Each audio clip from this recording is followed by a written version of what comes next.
Hi everyone, hope you're having a great day so far. I'm Riste. I hit Grandmasters recently with nothing but Garen on the North American server. Today I'm going to be teaching you guys the most advanced Garen trick that the champion currently has.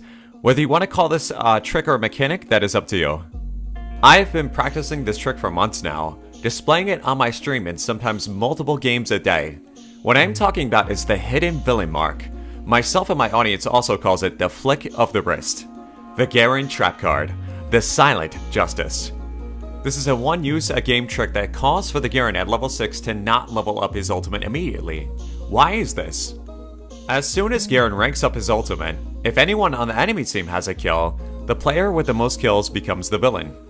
Now besides the people who don't even know what the villain mechanic does, anyone who is marked as the villain and knows Garen will be dealing bonus damage to them will be playing differently. Chances are they will be playing safer, or just downright take different actions to avoid you altogether.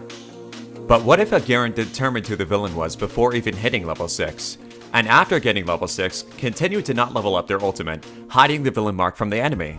And when the time is right, you mark them just as you fight them, using an extreme element of surprise. So how does one begin to master this trick? First, we need to understand how a villain is assigned. The League of Legends wiki states that the enemy with the most kills in the last 5 minutes is marked as the villain. The mark cannot be assigned to another champion while Garen is in combat with the villain. If more than one enemy has the same bounty, the enemy who received it first is marked as the villain. Let's take a look at some clips where I actually use this trick to my advantage. In this first clip, I'm facing an Ornn. I'm sitting at my tower because of my inability to currently fight him. I know, however, because of understanding the villain mechanic really well, that if I level up my ultimate, the mark will go over his head. However, if I mark him as the villain right away, and Ornn understands what it means to be the villain, he's automatically going to play safer with more distance, which means a gank is less attractive to my Talia.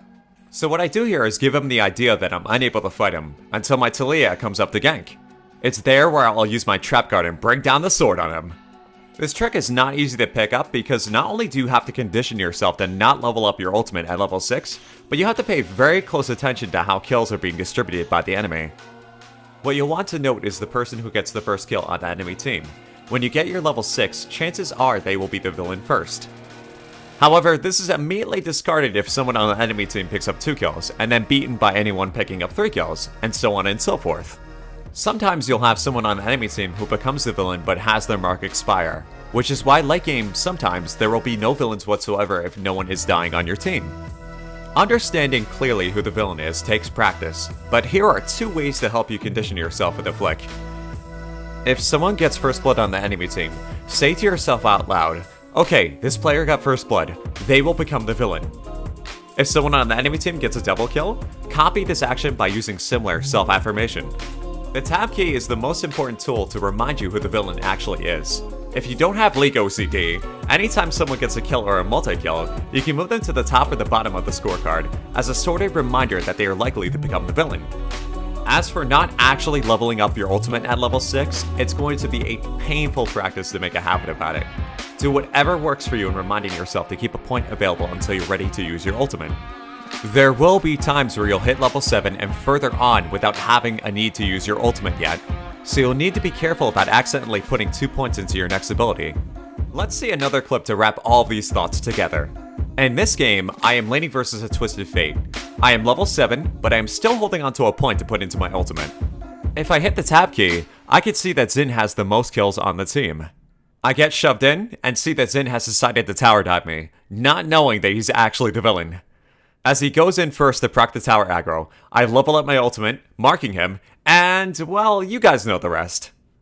This isn't even an uncommon scenario. As a Garen player, you'll be tower dived by the villain all the time. Here's a similar clip where I ward the Tribush behind me and spot Pantheon. I know he's prepping to dive me, however, I know something he doesn't. I outplay both of them for a double kill.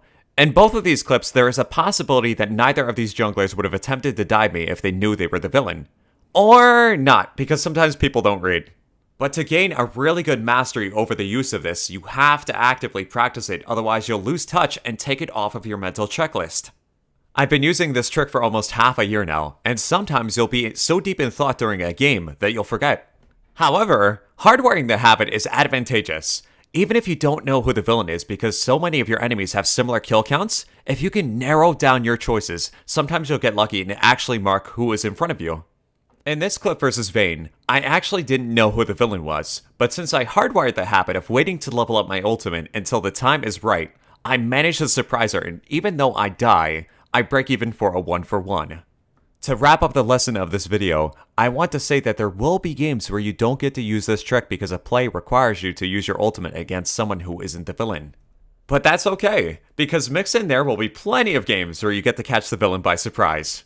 And I have to be honest with you guys, outplaying your opponents with this trick is probably one of the most satisfying things you could do with this champion.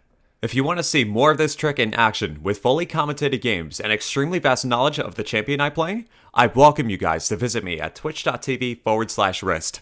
I'll be uploading more in the future here too, relating to Garen and my positive experiences in this game, so be sure to subscribe. Thank you very much for watching. Demacia!